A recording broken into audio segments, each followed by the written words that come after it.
আজকে আমরা শিখব আমাদের যে ৬টা নিয়ম জাবেদা ছিল ওই ৬ নিয়মের উপর প্রয়োগ। তো আজকে আমাদের আলোচনার বিষয় আজ শিখব জাবেদা ৬টি নিয়মের প্রয়োগ। তো আজকে ক্লাসে সবাইকে স্বাগত। প্রথমে যেটা আছে প্রথমে আছে নগদ ৫০,০০০ টাকা নিয়ে ব্যবসা শুরু করা হলো।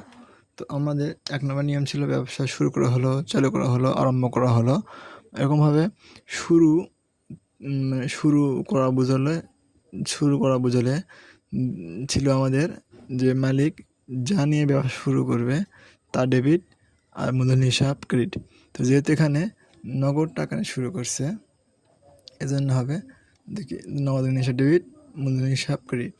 চলো দেখি তাহলে কী হচ্ছে, আমাদের নগদ এত টাকা নিয়ে শুরু করছে যাবে হবে নগদান হিসাব ডেবিট, মূলধন হিসাব ক্রেডিট।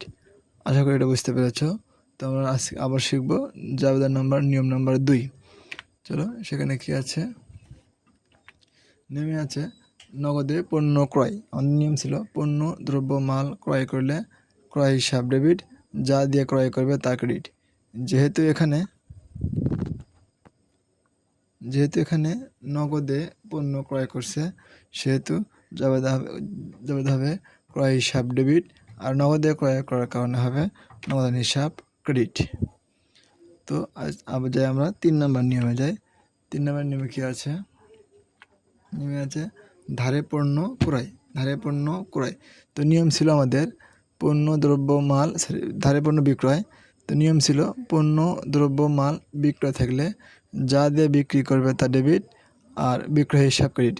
তো যেহেতু এখানে ধারে পণ্য বিক্রি করছে, আমরা জানি নগদে পণ্য বিক্রি করলে নগদান ডেবিট, চেকে পণ্য বিক্রি করলে হয় ব্যাংক ডেবিট, আর ধারে বা বাকিতে পণ্য বিক্রি করলে হয় প্রাপ্য হিসাব ডেবিট। তো দেখি কি দেখা যাচ্ছে এখানে, তো আছে ধারে পণ্য বিক্রি করার কারণে হচ্ছে প্রাপ্য হিসাব ডেবিট, আর যেহেতু পণ্য বিক্রয় থাকলে বিক্রয় হিসাব হবে ক্রেডিট। তাহলে হচ্ছে প্রাপ্য হিসাব ডেবিট, বিক্রয় হিসাব ক্রেডিট। আমাদের ছিল ৪ নম্বর নিয়ম ছিল যে কোনো ব্যয়ের নাম থাকলে। তো এখানে দেখতে পাচ্ছি লেখা আছে কর্মচারীকে বেতন পরিশোধ। বেতনটা হচ্ছে ব্যয়। তো বেতন পরিশোধ করছে, বেতনটা কী দিয়ে পরিশোধ করছে, নগদে কিংবা চেকে কিছু বলা নেই। তো এভাবে বুঝবো আমরা কিছু উল্লেখ না থাকলে নগদান হিসাব নগদে বেতনটা প্রদান করা হয়েছে। তো জাবেদা হচ্ছে বেতন হিসাব ডেবিট, আর যেহেতু কিছু বলা নাই সেহেতু হবে নগদান হিসাব ক্রেডিট। আশা করি বুঝতে পেরেছ। তো এবার ৫ নাম্বার দেখি আমরা কি আছে। ৫ নাম্বার আছে কমিশন আয়। ৫ নাম্বার নিয়ম ছিল যে কোনো আয়ের নাম থাকলে নগদান হিসাব ডেবিট আর ওই আয়ের নাম ক্রেডিট। তো যেহেতু এখানে কমিশন পাওয়া গেছে কীভাবে বলা নাই, নগদে কিংবা চেকে, সেজন্য কিছু বলা না থাকলে নগদান হবে। তো জাবেদা হবে নগদান হিসাব ডেবিট, আর যেহেতু কমিশন পাওয়া গেছে কমিশন হিসাব ক্রেডিট।